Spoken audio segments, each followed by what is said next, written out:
We thought we'd have, today is our last session for this class, so it ends at the block. And we have a topic that always provokes a lot of interesting comments.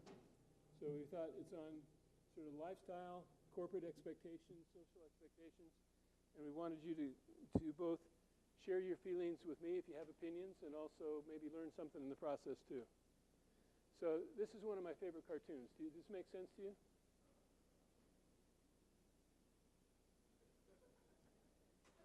Okay. So poor Abraham, men and women since the days of Abraham have asked the question, must I sacrifice family for a career? And so we'll just use that to get you started a little bit. I always like this slide. You've probably seen this from me before. And just as a reminder, this is a personal statement given by Elder Scott to a student who had an offer to join one of the top firms on Wall Street.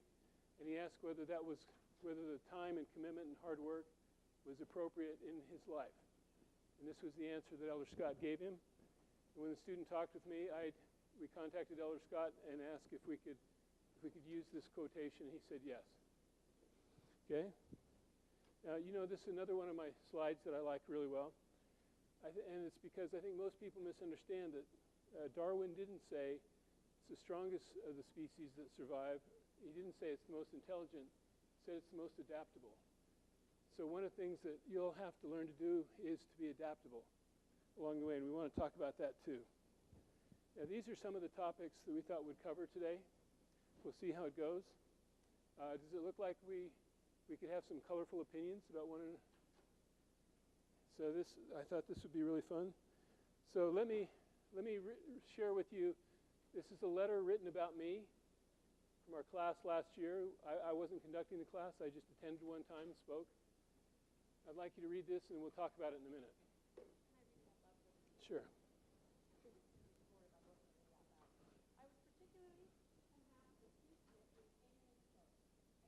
Successful man who is giving freely of his time and talents to the school, and that his career at Goldman Sachs has made that possible. I felt most of his lecture was scare tactics to get us to conform to how he thinks we should do things when we get to the workforce. Most importantly, I felt that some of his advice and instruction was not only off the mark of the gospel, but of the university. Professor Brow indicated that the purpose of the finance department is to build the kingdom of God on earth. I subscribe to that vision and hope that it is accomplished. I do not subscribe to Kim Smith's insinuation that if we cannot succeed in the business world, if we are not willing to go to the bars with coworkers and drink until all hours of the morning. I see it as him choosing to go to a bar until the early hours of the morning, where anyone could see him and justifiably assume he was drinking, instead of being home with his family. If we are truly to represent the Lord and this school, then are we not to avoid the very appearance of evil? Going to bars and having drinks, even non-alcoholic ones, can easily be mistaken for regular beverages mixed with strong liquor. I just don't think that we need to conform to how the world works to be successful. Thank you, Amy. What do you think? This is pretty harsh criticism of me, don't you think? So let's talk about this, how that really means. How many of you have had, just as a reminder, some kind of internship already with a non-LDS person or a non-LDS business? Hands up. Let's put this in context. We're going to go back here for a minute. Oops. We want to talk about it in terms of social events and team building. Have any of you had experiences like that? So speak to them just a little bit, what you did and how you felt about it. And what I'm trying to do is I may talk one way, but I also want you to see another side too. Because no, back behind you, Andrew, I'm sorry. You had a question or comment? Yes. No, I was just going to say I've been to those events from people outside of the church, or they don't see those kind of events as good. That's just a rare thing. Okay. So yeah, it's networking. Let me just add this to the beginning too. One of the criticisms of BYU students for many years is they're standoffish. They don't mix with non-LDS people very well, and they sometimes have a little bit of feeling of superiority because of that. Please, right here, yellow shirt, and then be. I feel like most people, when they go to a bar after work in a non-LDS place, they're not going to get plastered, not getting wasted. They're going to blow off some steam. They're mostly respectful people in business, and so they don't want to have that appearance. So that's just how they do that. So going to a company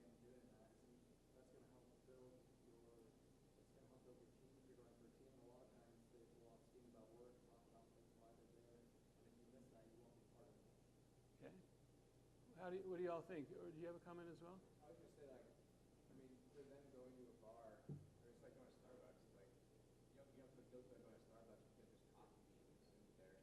And there's a big difference between going to, like, big raves at night and then going to the bar with some of the other analysts. Like, yeah, I just, what everyone else said. Okay. It's interesting. Amy earlier today brought up a great question.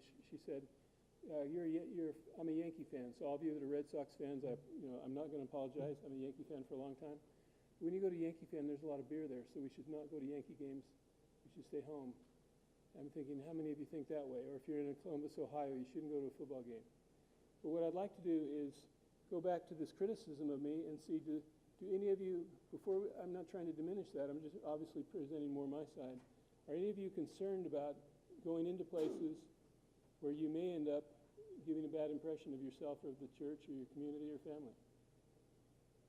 How do you look at that? Please. I think for that, I think that's very personal because it depends on also how you grew up and how you were raised.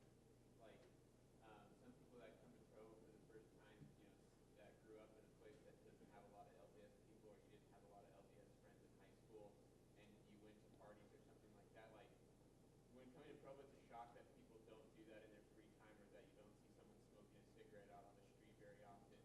I think that statement could be valid for that person specifically, depending on how they grew up, and maybe they've never even been around alcohol in their entire life. So I think it's very personal and subjective to how you were raised and how you grew up and what surroundings you surrounded yourself in. But like you said, me personally, I don't find any problem being around alcohol if you're not doing it. Like at a Yankee game or wherever it may be. I can see how someone says you could be perceived that way. If you're surrounding yourself with that group of friends or that atmosphere, someone could mistakenly do that. But I just think it's very personal. I don't know if that makes sense, but It does. I think that's actually a great comment because it's very much personal decisions, how you're going to react. So let me give you a personal story. When I was leaving New York and moving to Tokyo for 3 or 4 years, before we left, we had a party for my house for all my Goldman Sachs colleagues, the group that I was working with. My wife went to great lengths to make sure there was great food, especially great desserts, all kinds of enjoyable things. And the feedback I got from it when I went to work on Monday was, where was the beer? And I thought, wow, no one said your wife did great food. They said, where was the beer? And I realized sort of what's the environment. But to your comment earlier, it's not that they came to my house to get drunk. They would never do that because they brought their kids, they brought their, the whole family. It was a total family activity. But it's just somewhat normal. So let me put the burden back on you to make some comments and teach me a little bit. If I want to be part of a team and I want to build unity in the team, there's an expectation that maybe a beer or two will be part of that, and I'm the lone LDS person, how would you behave? How should I behave? What kind of limits, how flexible would you be? What limits do you want to put on your ability to do that? Is my question making sense? So how would you deal with this? I have experiences and opinions, but I'd also like to hear yours, because you're starting fresh. I'm looking at it from a jaded perspective. I'm talking many years and various times. So please, comment here. I think it's super different than like providing beer at a high school party. I think providing beer or something like that is appropriate because these are people who are over 21. They're there with their families or their significant others. I just see it as very different than if you're providing something that is illegal. Yeah, that's an interesting comment. It's like if you have people over for party in college at BYU, it's not going to be like, oh, I'm not providing any drinks or caffeine.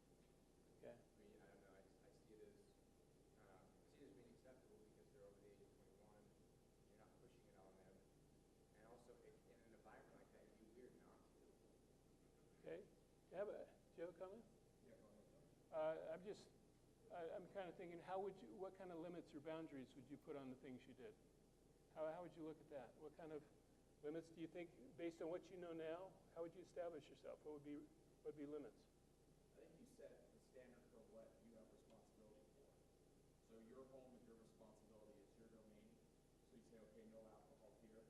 The workplace you're not in charge of, you're not the CEO, managing director or such, there's not going to be beer or alcohol there. But if you're choosing to go out with friends,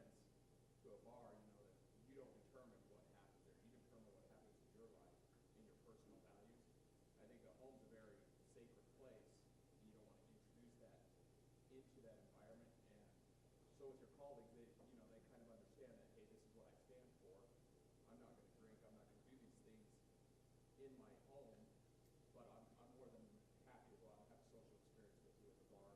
I'll have my Diet Coke, and you can have whatever you want. Good comment, thank you. Other comments? How would you set your personal boundaries? Let me give you an example. I have one boundary for my home, which is the way you mentioned as well. But when we lived in Tokyo, it was a little complicated. My apartment cost $18,000 a month for me and my kids and wife to live there. How much of that do you think I personally paid? Pretty small amount. It wasn't, unfortunately, it wasn't zero, but it was pretty small.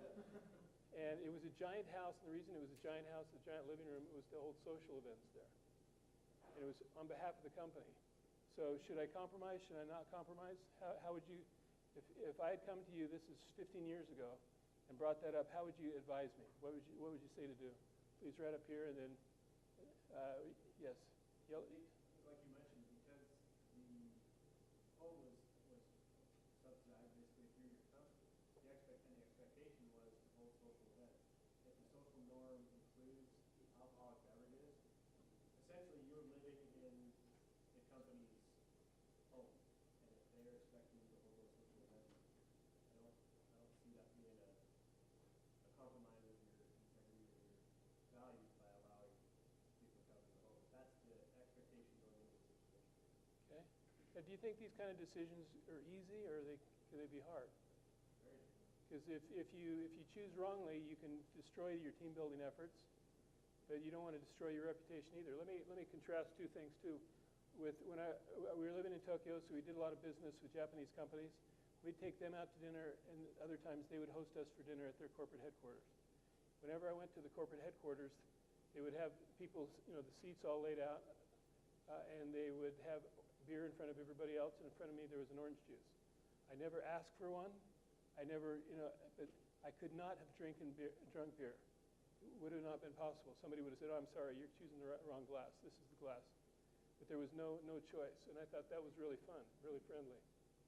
And on the other hand, when we went to Taiwan, met with the equivalent of the SEC in Taiwan for a big transaction we were doing, afterwards they went out for dinner and drinking, and I had to continually say, "I don't drink, I don't drink, I don't drink," because they did drinking games, and they'd go around the table, and I would not participate. And they'd go around the table again, and they'd say, "Now are you ready to participate?" "No, thank you." So eventually I just said, it's a very strict religious thing. I'm sorry, I can't do it. I belong to this church. Unfortunately, at that time there was a prominent LDS person this guy knew. So he goes, "Oh, you're like this other individual." I said, "Yeah, same thing. I can't drink." It's not a question of wanting to or not wanting to. I can't. And after that, they've backed off and said that was fine. Well, how would you, let me ask this, for those of you that have experience and those of you who hadn't, I'm curious what kind of questions you have. How do you team build with people who drink and relax, and LDS people don't drink, and sometimes they don't look relaxed? How do you relax without a beer? Mormons sometimes come. Let me give you a perfect example. Have any of you sung karaoke? Okay. Let me tell you, being drunk is a huge advantage when you're singing karaoke. I like karaoke to do, but I like to do it in a different way. Instead of singing all by myself, I'll get with 3 or 4 friends and sing together. That's the equivalent of a beer for me. I can relax and sing in that way. But do you see what we're trying to do is how can you create an environment where you can be friends and genuinely connect with people, but not violate your standards? Any other questions, comments? What do you want to teach me?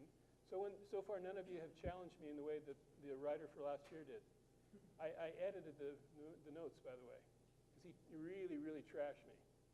So I didn't want to be trashed in person. So I edited the notes, made it a little softer. Isn't that right, Amy? Anything else? Please, agree or disagree? I think an important aspect would also be talking with your wife about all these activities and institutional norms. Just the aspect, the social aspect, and that way you can have her support and you can always talk to her about everything you're doing to be perfectly with her. That's a great answer. Instead of making decisions unilaterally, counsel with your spouse and make decisions that way. I think that's the key. I have a big disadvantage. When I received my patriarchal blessing when I was 19, it says that I'm instructed to accept the counsel and encouragement of my wife. When we were newlyweds, I made the mistake of showing her my patriarchal blessing. So ever since then, if I don't listen properly, she'll say, "Now remember your patriarchal blessing. It says to receive, receive and accept counsel and encouragement from your wife." So she's never hesitated to do that. So the thing that I've done is, when I'm about to do something or after I've done something, I report back into her. And so she's like my conscience, I don't know, whatever, the purity content is pretty high on her. With me, I'm just bouncing from one area of trouble to another. But she keeps me pretty straight. I appreciate that. I hope you'll feel that way about your spouses as well. Anything else on this? Please. Might seem a little corny, but I just think that, these are probably gray situations. I think there are situations to be embraced. I think that there's always more happiness in living life the way that God would want you to live. Some people just may not know that's, a better way to be happy. They might think they're happy.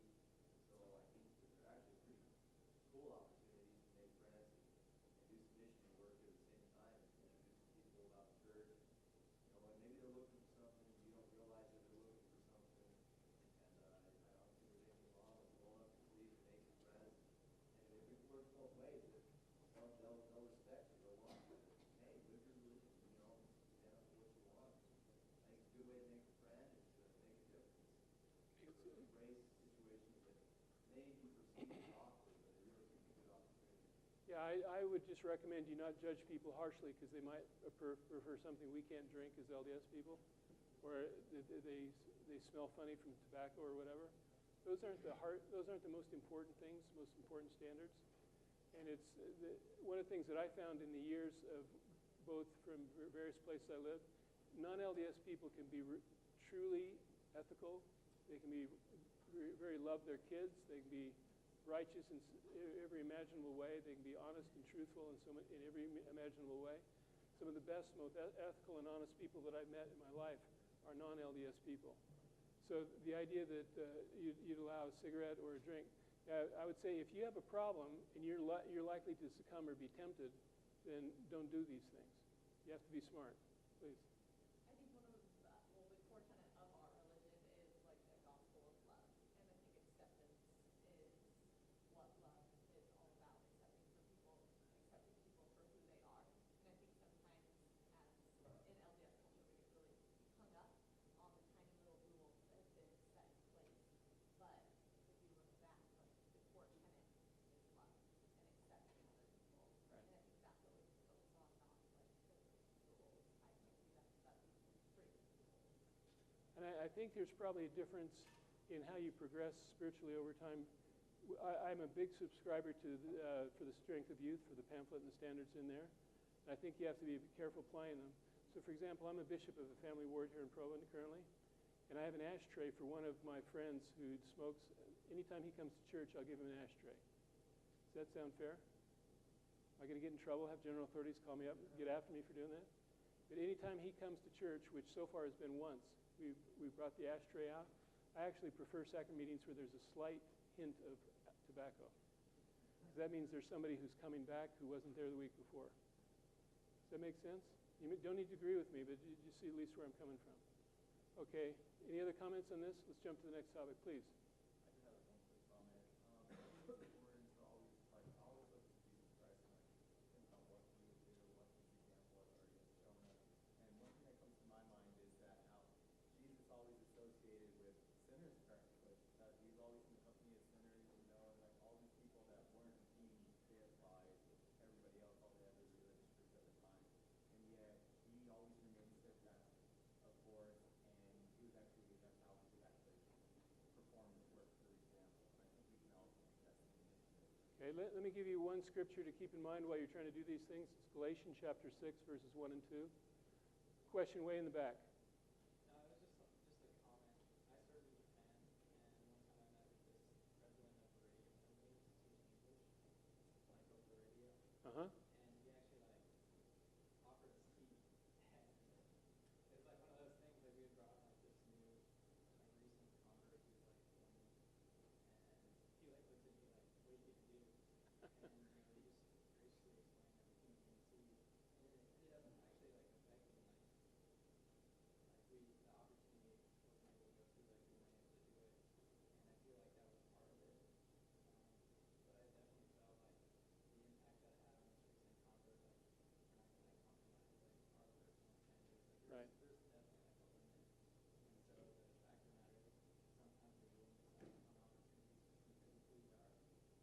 Yeah, there's undoubtedly times when you just can't do things. And it's good to know where your standards are and what you can do and not do. Because there's certain things obviously you won't do. I'll give you one last example and we'll jump to the women's section. There was a time when it was considered stylish in the business world to go to what are euphemistically called gentlemen's clubs.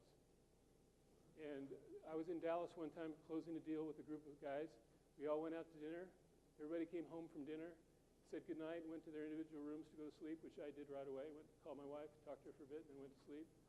And the next morning, as we're eating breakfast, they're all talking to one another about where they went after I left them the night before. And not only did they, and I thought, wow, they went out and did this stuff, and they didn't bother to ask me. And I thought, that's pretty good, right? So they know where my line is, where my standard is. They didn't even bother.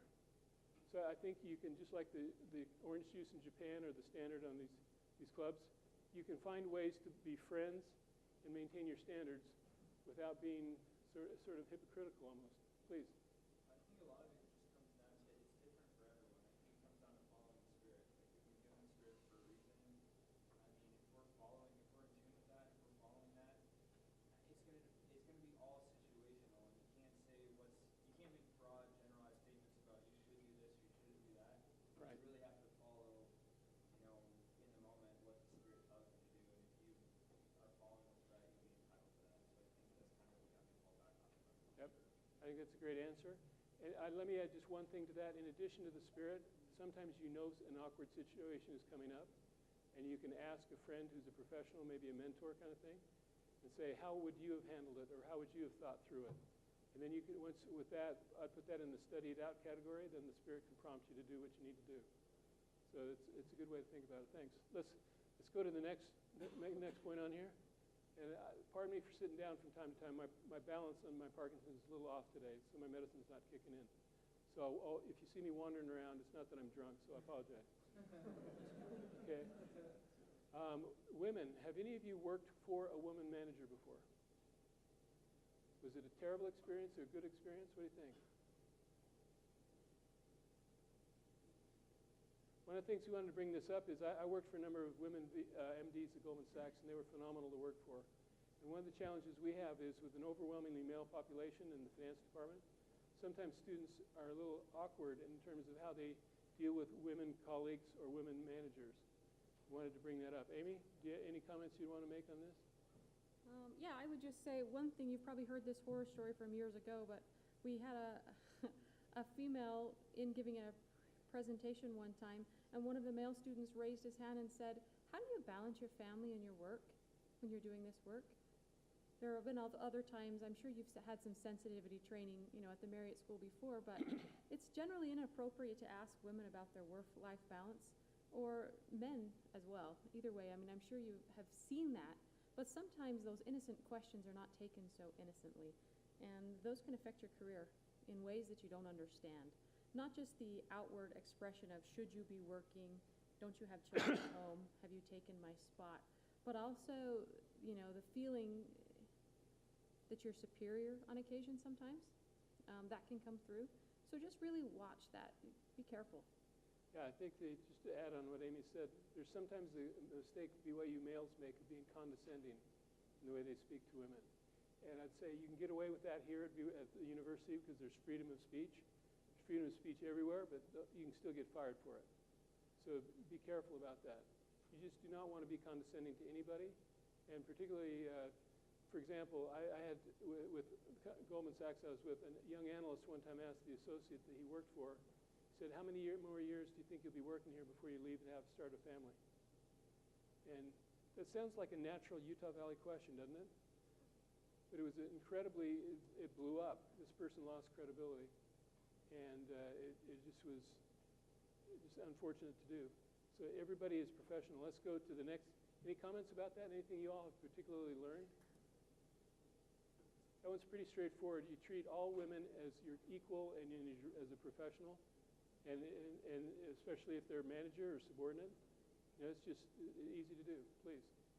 Instead of situations like that, where again, that sounds like something innocent that might slip from you that decisions taken on, you just become more careful with how you approach questions like, what are your plans after But one of the things that we're going to talk in a minute about missionary stuff. One of the things I think missionaries do is sometimes in the business world they assume a quicker informality than is deserved. So you want to be your buddy, you want to put your arm around somebody and tell them how much you love them, and you say, hang on just a second, that was missionary stuff, that's not business stuff. Business stuff is more formal, has more boundaries. So when I would have missionaries come up in a business, return missionaries in a business setting, put their arm around me, slap me on the back, I was thinking, did I invite them to do that? What universe did they think that would be appropriate to behave in that way to start out with? So I'd just say you be professional, and when they give you an opportunity to get into their personal life, then you stay within boundaries. You don't assume anything. Go ahead. It also may have been a brutal question, too. If the woman you're talking to had a series of miscarriages, and whatever reason she would have liked to have had children and couldn't, there's all kinds of things that you don't want to get in. And what I would say, though, is the people that I've been involved with in these categories we talked with before, most of them I've had in my house to have the missionaries talk to them, and I've never lost a friend by doing that. So it's easy to do. I think it's proper to do. LGBT, lesbian, Lesbian, gay, bisexual, transgender. Yeah, I can't. This is another area where the world will see things differently than we do in terms of not orientation, because there's no problem with orientation. It's the acting on it. And I had friends years ago who said, you must think less of me because my boyfriend and I live together and we're not married. And I put this kind of in the same category. It was the area that I didn't need to go in. I didn't need to judge them. I just wanted to judge them as professionals. You're not judging them as a member of the church. You're not judging them against your standards. You're just loving them. Any comments about this? Any lessons anybody's learned? The way I would put this is sometimes in a professional environment, you can be what I call a dead man walking.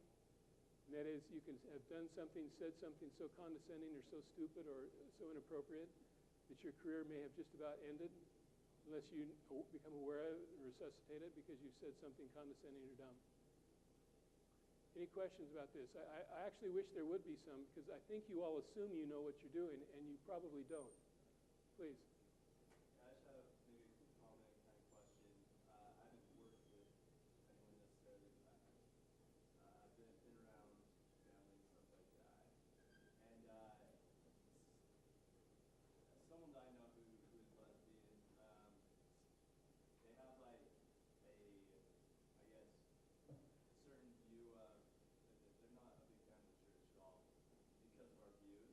Right. And so, for example, they sent us a wedding invitation, and it said something to the effect of no recommended required to kind of come to our wedding. Okay, so trying to be cute. Exactly, yeah. And so I guess my view is it's hard for me sometimes to really work within these when I kind of have like different feelings. I kind of want to let people know where I stand, but at the same time understanding their views. Did you just let it go, or? I would actually, we had a tremendous conference in the talk in the recent conference by President Uchtdorf. I would almost read what he said and apply what he said to the environment we're talking about, and just say the business environment isn't the environment to proselytize or to persuade people. You can become friends, and then outside they may ask you questions or you may ask them questions. But inside a work environment, I would stay away from it. Please. I feel like the business setting requires it almost demands a mutual respect for everyone around. And it's not important what they believe, what they do, as long as there's a mutual respect for each other inside the business setting. And so I wouldn't expect anyone to look at me differently because I believe certain things religiously. So why would I look at someone else in turn and say, because of what you do, I look at you differently?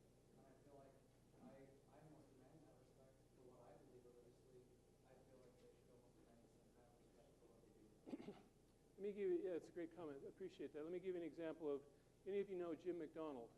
Jim McDonald is an econ professor. He teaches econometrics, which is the toughest part of economics. 388 and 588, I took those classes from him years ago, and he's still here. And he has just a reverse feeling. The guys at MIT that he knows and the guys on Wall Street that he knows, they look at him and go, Jim is such an accomplished intellectual, really smart, really sharp guy, but he's a Mormon. But he's really, on top of things, he's really a great guy, but he's a Mormon. So they can't get into their head that he's both professionally sharp and belongs to this wacko religion. So just put yourself in a similar box. Do you want to be considered professionally, or do you want to be considered personally? And in the business environment, you have to be very careful that everything stays professional and businesslike. Does that make sense? I'm not telling you to not be missionaries, but just be careful about what you do. Dress. Now, this is the almost thing I don't want to talk to about at all. The comment was made back there about letting the Spirit guide you. This is a great way to do it. But dress on Casual Friday is probably the way you can kill your career the quickest way by how you dress improperly, particularly women. So, Amy, if you wanted to speak to that at all. I have never told a woman that what she's wearing is inappropriate, but I've told other professional senior women that I thought it was, and maybe they could make a comment if they wanted to. And they would always give very clear guidelines. Yeah, I think that's the right way to look at it. In general, a male should never be telling a female that what they're wearing is inappropriate. It's usually better left to a female, someone who's senior to them in an organization. That being said, as a female, please don't dress in modesty. Please don't, not too tight, not too low, etc. I'm not too worried about the GRU, but more importantly, as Kim had mentioned on the amount of preparation that goes into deciding what to wear, right? You look at what others are wearing. If you are unsure, dress a step above what you believe Casual Friday actually means. If you're unsure, if you have no idea, you should ask and then dress a bit above that. The worst thing you can do is show up on a Casual Friday in shorts and flip-flops to realize that Casual Friday actually was a no tie, right? So just ask. There are others who could guide you and can help you. Any other comments? Yeah, the comments I'd make is I have one son at Google and one at Facebook. And they wear completely different clothes than I did when I was on Wall Street. Never a suit, never a tie. But they had to learn what were the boundaries. And so you need to do the same thing. What are the boundaries? And more important than just where the boundaries is how can you dress in a way that will be a positive aspect of your career? I think you can make it be positive by appearing sharp or professional, but not necessarily going over the top. Please. I have a comment about the dress. I was talking to a guy this week, and I asked him, I said, being in college or whatnot, sometimes we can't always afford the nicest shoes or the nicest looking suit. And I asked him what his thoughts were on that. And he said that the important thing is coming in as a new guy is not what brand it is or how much it costs, but making sure that your suit is dry clean, that your shirt's not wrinkled, that your collar's not yellow, that your shoes are shined every day before you go to work. That's what the executive guys look at. I just thought that I'd point that out because it was one concern that I had, going into interviews and things like that. Yeah, it's a great comment. It's more the way I think about clothes, in whatever environment you're in, whether it's Facebook or Google or Morgan Stanley or JP Morgan, you want to dress in a way that meets the standard, but also doesn't detract from your eyes, your face, the things that you're trying to say. Does that make sense? And over time, I would add, you'll figure out what the right clothes are. When you're a college student, likely you can't afford the nice clothes. But there will be topics of discussion. You can certainly ask before arriving if you have any questions.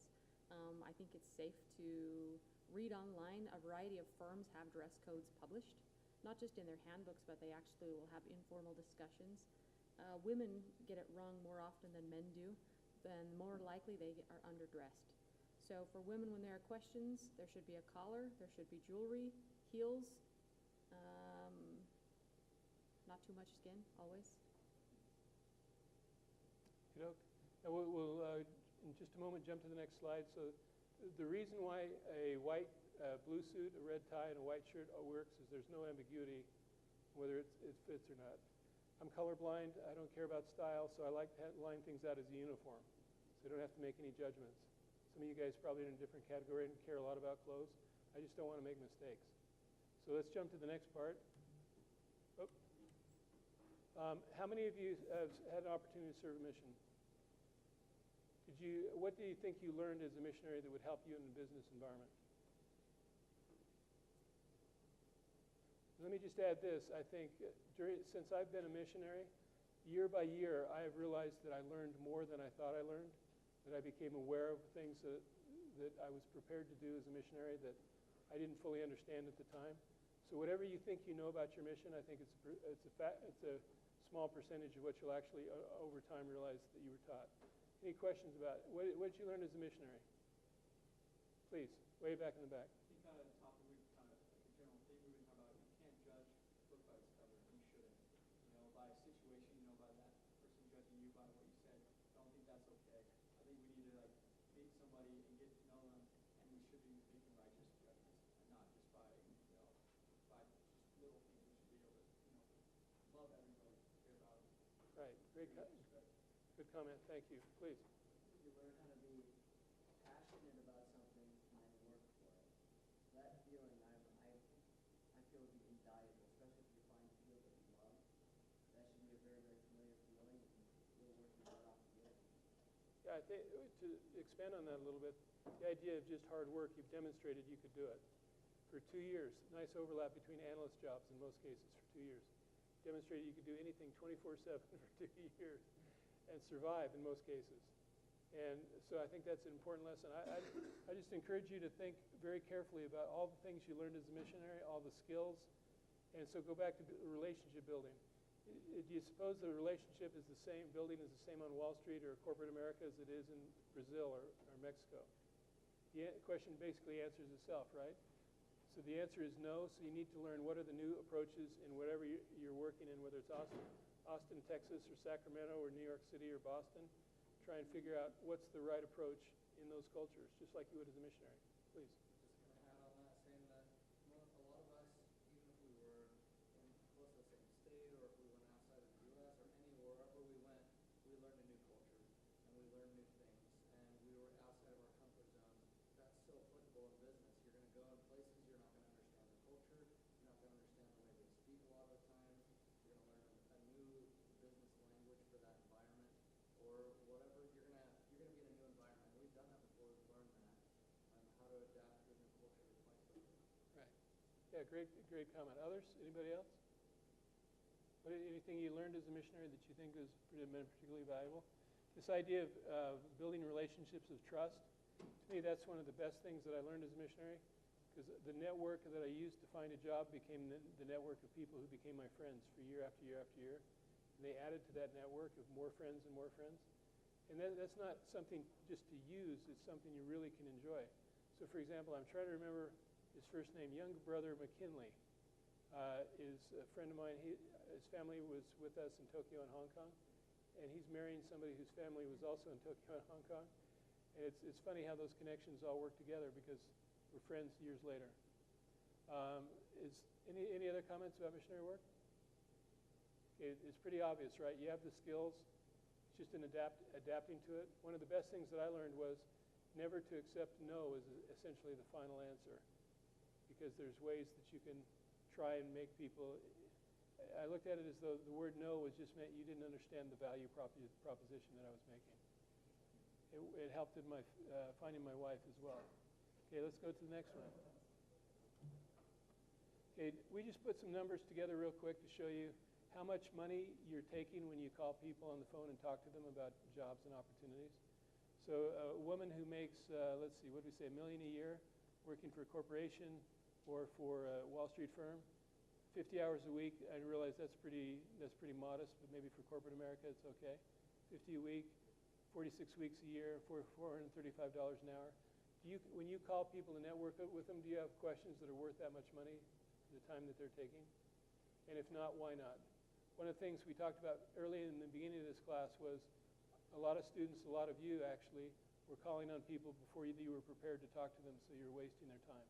This just gives you a simple metric of how it goes. And it's actually, during the 25 years I was in Goldman, New York, I had an amazing number of people who came to talk to me, and it takes a huge amount of effort to get pumped up to talk to them, and then after you're done, to get back to work again. And when students just come and presume that because they're BYU students or presume that because they're LDS, you'll immediately drop everything for them, that comes across as very rude to the people that are in the professionals. Does this make any questions about this? It's clear enough? Okay, let's go on to the next one. Just wanted to drop a couple things. You know we're focused on internships, and I think they're phenomenal in terms of what you can learn and what you can find out that you may find out that what you think you'd like to do is actually you don't want to do it, or just the reverse. You may find something that you really like. That's what happened to me. To get to Goldman Sachs, I had no idea about the bond market, the derivatives market, Wall Street. One day I read an article in the Wall Street Journal and talked that day to a person, alumni who was visiting BYU. He gave me an internship, and from that internship I turned it into a job at Goldman. So the ability to create these internships is really powerful. So let's jump to the next one then. Okay, in our remaining minutes, we thought we'd talk about offers. How many of you have any of you ever received an exploding offer? Should maybe define that. Okay.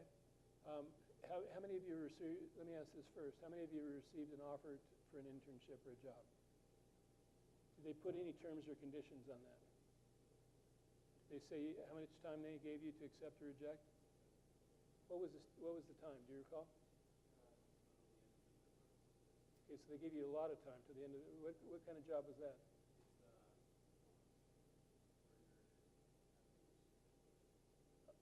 Oh, great. Okay. Anybody else? I can't see with this light on. Does anybody have their hand? Just go ahead and speak if you got your hand up and I can't see you. Okay, an exploding offer is let me give you an example. Bank of America Merrill Lynch is interviewing a BYU student. They're scheduled to interview with Goldman Sachs a week later. The Bank of America Merrill Lynch, and we could put any company in any order, but so we're not saying one's worse than the other. But they give you an offer and say, your interview with Goldman is on Friday, your offer expires on Thursday. Either accept before Thursday or your offer will explode. What do you think about that? Okay, the reason I'm bringing it up is it will happen to you, and do you have a strategy for how you want to deal with those? Okay. How about a difference between a verbal offer, a verbal acceptance of an offer, and a written one? What's the difference between the two? One's real, okay. Anybody else? One's verbal, one's written. Thank you very much. You can down by both. Yeah, I'm actually asking the question, which of you would be bound only by a written one? And which of you would be bound by also this is a rhetorical question. I'm not going to have a show of hands. Which one of you, though, would anyone want to defend why they do one way or the other? Please. My dad used to work for Lockheed Martin. They actually just laid him off. But when he just moved into the company at the very beginning, they said, don't accept anything unless it's a written off, unless we put it down in writing, because they can turn around and change that decision. So he actually didn't start preparing to move until they gave him the severance in writing, because they said that they could just turn around and change the terms, and you could end up being in trouble with that. So I feel like it depends on the person you're talking to, because some people, for them, a written offer is much more important. For other people, it's very serious if you give them your word. So it depends on the person. Okay. One of the things we wanted to highlight in this, to me, in the world that have been a part of for years and years, there's no difference between the two. In other parts of the professional world, there may be a big difference between the two. So what you need to do is find out what part of the world you're operating in. For example, in the securities trading markets, you can trade billions of dollars just on your word. There's no contract. There's nothing signed. It's just on your word, transactions happen. I agree with you that the idea of having a written contract is preferable, but in a certain way, is reneging on either one acceptable? Please. I have a question. So I know with a lot of investment banking, like IBD students, like at the end of the interview, they'll ask you, if we gave you an offer, would you accept? And I've always been told to always say yes, because I think there's no upside to saying no, and you should always say, show me the contract and I'll sign it. Realizing they're not actually going to whip out a contract and have you sign, but that you should always express interest. And that's what I've been told from seniors as well as from people in the industry. Is that not? What Okay. are your thoughts about Yeah, that? one of the reasons why we want to bring this up and sort of elicit your thoughts along the way is this is the biggest area where BYU students damage our reputation. The single biggest area where they damage our reputation. So those of you who think you don't have any problems or know everything you're going to do, my guess is almost all of those have not had any experience, and they're going to risk blowing the situation, hurting our reputation by the way they handle that. So in addition to the spirit, which I think is great, prior to asking for the spirit, I think it's fair to do a lot of homework and figure out what's professionally the right thing to do before you ask for a confirmation, to make sure that you understand the culture and the company that you're dealing with, because it's a big issue. Amy, is anything you want to add to this? I personally would treat it more, if I verbally said, yes, I will take this, I would assume that that meant yes from me. Naturally, most firms will follow up with a written offer fairly shortly after a verbal. That being said, when I was an undergrad intern looking for an internship, I had 3 verbal offers, 1 written. I chose to go with one of the offers that was written verbally, and at the end of the day, the internship never materialized. I had my stuff loaded in my car, I was ready to drive to Denver, and guess what? They didn't have a spot for me anymore. So naturally, you'd like to get it written, but whether or not it's written or verbal, I don't think, in my mind, that changes what your response or your intention should be. Now, jumping to the next one on reporting offers, this is a really big issue for us, and let me tell you why. If we can keep track of where your offers are and what company they're from and how much you're making, compensation, how much bonus you may be eligible for, we can dramatically change or upgrade or improve the statistics that we offer to people outside BYU. It enhances our reputation. And I'll let Amy describe in just a moment the extreme measures she went to in the past year to track people down, sometimes one by one, to get their offers, which offer they accepted, how much money they got, because it really hurts our numbers, because BYU routinely does a bad job of reporting. And I'll contrast that with the University of Notre Dame, where those guys are smart enough to understand that the reported numbers are a big boon to their reputation, a big boon to their success in terms of the rankings. And so the students do it because the students are smart, not because people have to nag them. So Amy, how are we doing on that? I think we're doing okay right now. One of the things we've done in this class is require you to submit a grad plan. And by that tells me, are you looking for a job or internship? That means going forward, you can expect to hear from me for the next 2 years asking for follow-up. For example, if you're not seeking an internship or a job, I probably won't be reaching out, pestering you to report. In the database, I will check a little field that says you're not seeking, and that we're not going to include your information in the rankings or in any of our database collection. If you choose to seek afterwards, great, just let me know and we'll provide full services again. If you have not told me that you're not seeking, and that would be about 95% of you, we want to know where you're going. What we use this for is, there are probably 27 different ways. But for example, I had a company on campus 2 days ago, and the company wanted to know how many students had come to their firm in the last couple of years. Now, corporate HR knew that, but did the individual recruiter know? And the answer is no. It would have been really handy if I could have just listed my spreadsheet and said, here are the 8 individuals that you've taken, how would you like to know? And in reality, I had 4, and I'm thinking, okay, back in the crevices of my mind, I know there was somebody else. So I'm on the back end of LinkedIn trying to check someone's background so that I can give the recruiter better information. But if the recruiter had understood we had taken 8 students in the last few years, that recruiter would have given BYU a better reception. Same thing with salary data. Some of you will say, I don't want to submit my salary data because maybe it's a little bit less than I think there's some judging standards somewhere about what I'm receiving. I'm here to tell you it doesn't matter. Students aren't, none of your fellow students will see your individual reported offer. And we've seen offer salary data for probably 5 or 6 years. I can tell you based on region and based on type of firm if your offer looks competitive or not. If you want to know that kind of thing, come see me when you get an offer and I can tell you what it looks like. The challenge is when enough people don't report, we don't have that data, and that we can't share that data with you in an aggregate form for later on. Okay. Does that answer it? Thank you very much, Amy. So question, this last question, then we'll wrap up, please. You're just looking for full-time information. Internship. No, internships too. Both. We want those in the Marriott School data. So just to clarify, the clubs have helped us gather that information because enough students have not put it in the Marriott School data over time that we're trying to get the data from any avenue where we can get it. The Marriott School data is the preferred site. We also prefer to receive it from the clubs when it's relevant to your specific area. But what we're doing is trying to get the data in aggregate. So, for example, when we're going to see Amazon or Intuit or Goldman Sachs or Morgan Stanley, we can say how many people got hired by Wall Street firms, internships with firms, or internships in Silicon Valley. It gives us a big advantage to say your competitor is hiring a lot of students from BYU. you're not, how can we help you get caught up with what's going on in the world? Right. And then one other comment. Next year's class, I can come back and say, all right, so 25% of you went to corporate America, 15% went into private wealth, and I can do a full breakdown for everybody so that they can understand maybe where some of the areas of interest in the university are, as well as some of the resources. And then, please, one last, Do you want us to report all of our offers? Yes. Just the one we accept? Yes, please. all the We would offers. like the offers that you say no to, and part of that will help us gauge if they're offering too low of a salary or if there's some other challenge. We have a certain firm in Arizona that routinely offers $38,000 as an average starting salary, and you wouldn't believe how many people haven't reported that. Apparently, they've made 15 offers, and about 3 of them are accepted. It would be nice to know that from a school level so that we can educate the group.